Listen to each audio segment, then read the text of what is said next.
This episode of the podcast is brought to you by Tripsters. They're like hipsters, but when it comes to travel. Hey, Dan here, and in this video I'm answering a question sent in about how do you deal with a buzzy mind? In other words, an ever busy, always thinking, overwhelming mind.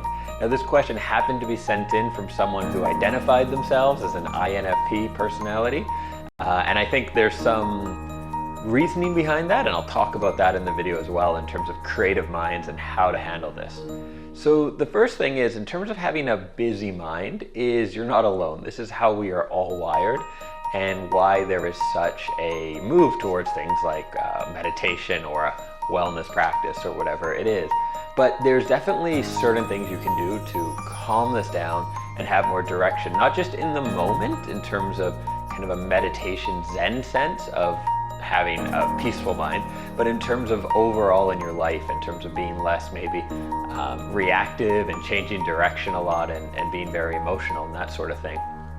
It makes sense to me that the personality types like an INFP or an ENFP, more creative types, tend to have a busy mind or have the sense of a buzzing mind. And if you look at a lot of great artists, there happens to be a correlation with things like alcoholism and drugs.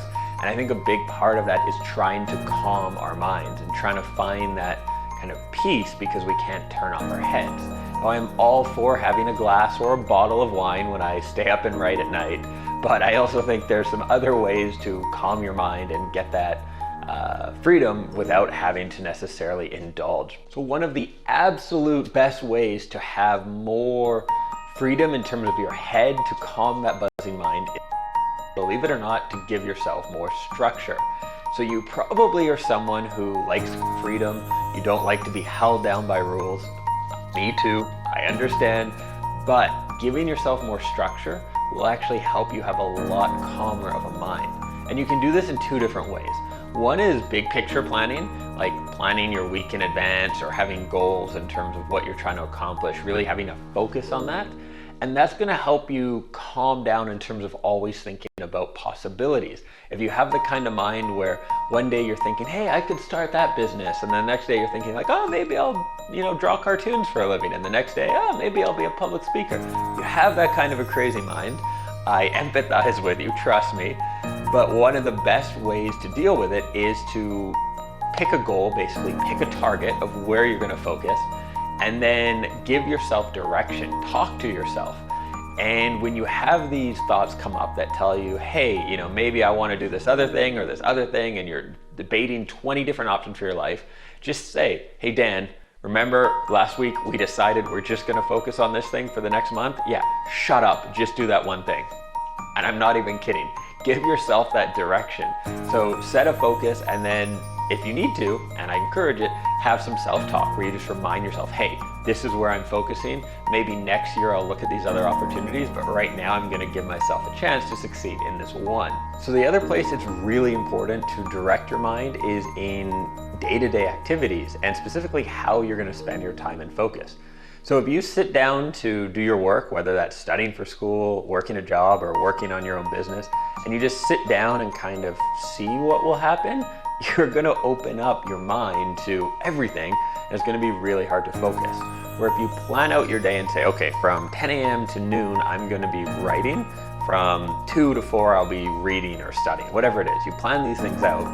During that time, your job is to tell your mind to shut up and just do the main thing. So the same thing, if you're working on something and then you have these thoughts pop in of, I should be doing this. No, maybe I could do this. Oh, what about, if I took a trip? No, tell your mind to shut up and actually just redirect yourself to the work at hand and say, okay, I'll get back to that later. One thing that helps with this is if you keep a pen and paper by you, not a text file, it's better if it's manual, and just write down these thoughts. So if a thought comes in like, oh, why don't I check on airfares? Or, oh, I wonder how that gets made, and you are about to go on that Wikipedia journey that never ends, I would encourage you just to write it down really quick and then get back to the task at hand rather than following those whims all the time. The more you train yourself to just focus on the one thing at a time and not follow these whims, these crazy thoughts that come up, the easier it becomes. You build these habits and you strengthen that discipline to focus on one thing. And the reason this, in terms of focusing in the moment and also focusing on your life, like planning out, is so important, is if you don't give yourself direction, your mind is naturally going to go everywhere. What do you expect it to do? You're not directing it. You need to give yourself a place to go and then trust your discipline and that to get you there. But if you don't have that place to go, then you're asking your mind to think of every possibility, to play out every scenario, and you're just feeding this machine of the buzzing mind, and it's going to make it harder and harder to be focused. And that, for that reason, if you've been doing this for a long time, it's probably going to take a little while to change those habits. So the first couple months of trying to do things differently might be a bit harder. Just stick with it.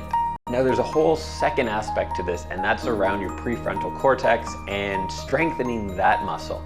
That's the part of your brain that's in charge of things like making decisions and focusing and where to direct your unconscious mind, essentially. It's a lot weaker than your unconscious mind, and that is why for most of us, we get overwhelmed by emotions and controlled by our unconscious mind, sometimes called our lizard brain or our reptile brain. And that's the part that's a lot more powerful, but more emotionally driven and not what we want to be controlling us necessarily in the moment or dealing with planning. So there's some ways to strengthen your prefrontal cortex and therefore have a lot more control over how you focus and where you focus. The best way, and I know this might be a repetitive topic for some people, but is meditation. This is one of the things that's been proven to actually change brain matter and build up your ability to focus, change direction, just maintain that part of your brain really well. So meditation to me is a no-brainer, no pun intended, in terms of strengthening that part of your brain. The other things though that you can do is around diet and exercise. What I found myself is if I'm eating like a protein, fat-heavy diet, my brain works awesome. I can focus, I can think, I work a lot better. If I'm eating a lot of sugar, carbs, that kind of thing, I just find my brain doesn't work as well and I don't have the same ability to focus. So if you're on a very sugar, kind of carb-heavy diet, that's going to weaken your brain's ability just to work at its best. And you might notice this where you kind of change directions or you don't have a lot of energy, all that. It could very much be tied to diet. And so try changing that up, adding fish oil to your diet, eating more fats, healthy fats, any fat, well, not trans fat, but the other fats, and more protein. And you might find that actually really helps as well. And then lastly, exercise. Exercise just helps with the brain, with proper biochemistry, hormones, all that kind of stuff that I don't fully understand, but I know that exercise is going to really help you there. So takeaways from this video is to give yourself structure in terms of your days, how you spend your hours, and also on your weeks, your months, your year, like planning out and setting big goals, and then giving yourself mechanically what you need to excel here and calm that buzzing mind. And that's going to be things like meditation, eating healthier fats and proteins, and then exercising on a regular basis. So this is it for today's episode of the show. I know I am going to miss you too, but if it is any consolation, you can join me in some of my funniest stories and most insightful lessons in this free 9-part email training course I have, The Life Design Approach. Nothing is pitched and it's completely free. I poured my heart and soul into these 9 emails, and they are all for your inspiration, your motivation, and your reading pleasure. You may have heard me say this before. This podcast is a bit of an experiment, and we started out with taking the audio out of some of my videos and giving you the opportunity to listen on the go rather than have to watch. But if you've enjoyed the podcast and you want more podcast exclusive episodes, leave a review on iTunes or wherever it is that you listen, or send me an email and just let me know you're enjoying it. It's dan@dreamsaroundtheworld.com.